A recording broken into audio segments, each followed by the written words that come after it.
ఈ మధ్య మన టాలీవుడ్ హీరోలు పోటీ పడడానికి పెద్దగా ఇంట్రెస్ట్ చూపించడం లేదు. కలెక్షన్ తగ్గుతాయని మార్కెట్ స్టేజ్ ని ఫాలో అవుతున్నారు. కానీ ఒకప్పుడు మాత్రం భారీ సినిమాలు ఒక్కదానితో ఒకటి ఢీకొట్టేవి. సంక్రాంతి, దసరా లాంటి పండుగలొస్తే ఆ సీనే వేరుగా ఉండేది. టాలీవుడ్ టాప్ హీరోలైన megastar Chiranjeevi, Nandamuri Balakrishna box office fight కి దిగితే ఆ సందడి మామూలుగా ఉండేది కాదు.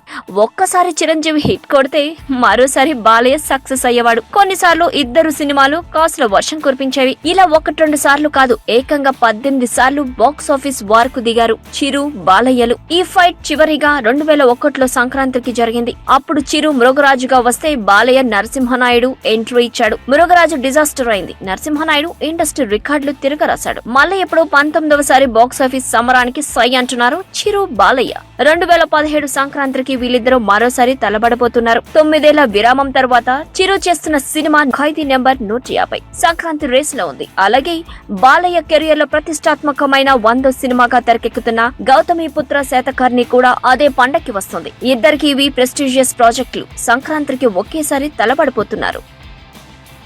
ఈ వీడియోపై మీ విలువైన కామెంట్స్ ని మాతో షేర్ చేసుకోండి. అండ్ ఇంకో విషయం, సబ్స్క్రైబ్ చేయడం మర్చిపోకండి. రాజమౌళి 3 ఏళ్లుగా కష్టపడి తెరకెక్కిస్తున్న చిత్రం బాహుబలి.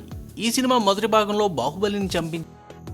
కోలీవుడ్ లో మంచి టేస్ట్ ఉన్న దర్శకుడిగా వెలుగొందుతూ 1947 ఏ లవ్ స్టోరీ, నాన్న అన్న లాంటి చిత్రాలతో ఇటు తెలుగు వారికి